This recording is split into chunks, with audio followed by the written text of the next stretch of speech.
নাহলে আমি তো নীলাকে বিয়ে করে লন্ডন যাইতে পারবো না। ইয়া আল্লাহ, তুমি আমার হাতে জাদু দিয়ে দাও, যাতে আমার হাতের রান্না খেয়ে আমাকে বিয়ে করার জন্য নীলা পাগল হয়ে রাস্তায় রাস্তায় ঘুরে।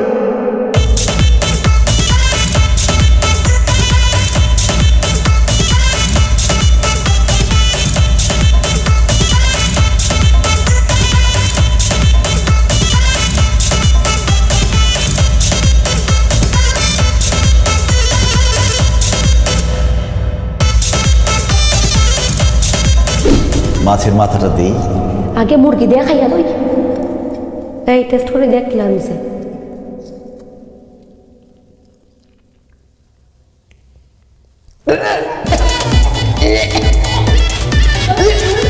কি ব্যাপার, তোমরা তিনজন একসাথে বমি করতেছো কেন? তার মানে আমার হাতের রান্না করা খাবার অনেক মজা হয়েছে। Thank god. তোরটাই কি তার লাগি মনে হয়েছে যে তোর রান্না মজা হয়েছে? কারণ কুত্তার পেটে ঘি হজম হয় না। এই হোস্টেলের খাবার খাইতে খাইতে তোমাদের পেটে এখন এই ভালো খাবার হজম হইতেছে না, এই জন্য তোমরা বমি করতেছো। তোর রান্না মজা তো দূরের কথা, তোর রান্না অত জঘন্য হয়েছে, অত জঘন্য হয়েছে আর কইয়া লাভ নাই। এই সারা জীবন আমি শুনছি যে মাংসের মধ্যে জাল হয়, তোর মাংস তো মিষ্টি হইল কি তার লাগি? মিষ্টি হয়ে গেছে, আল্লাহ ভুলে তো চিনি দেওয়া বলেছি। আসলে হয়েছে কি, আমি ইচ্ছা করে চিনি দিচ্ছি। সবসময় তো মুরগির মাংস খাও ঝাল দিয়ে, আজকে একটা ডিফারেন্ট ট্রাই করলাম। এই যে চিনি দিচ্ছি, এখন মিষ্টি মুরগির মাংস খাইতে ডিফারেন্ট লাগতেছে না? ওই সব চুপ কর, তুই যে ভুল করিয়া লবণ তাকে চিনি দিছস, আমি কিন্তু জিনিসটা টিকও ধরতাম পারছি। ওকে বান্ধবী, শুধু হেইয়া না, মাছের মধ্যে একটা লবণ দিয়া বইরা হালাইছে।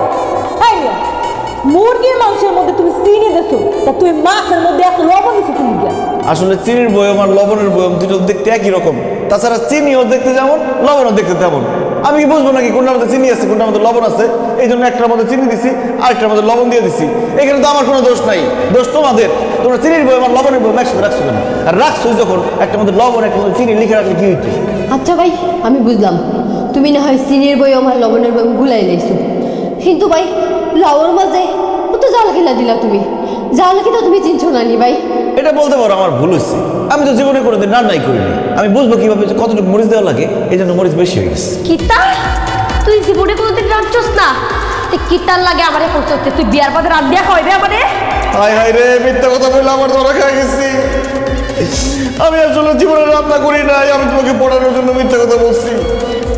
ওরে হারামজাদা, তুই আবার আমাকে মিশে ভাত মারছস। এখন যদি তোর ওই ফসা রান্না খাই আমার পেট খারাপ হয়, তুই কি তৈব?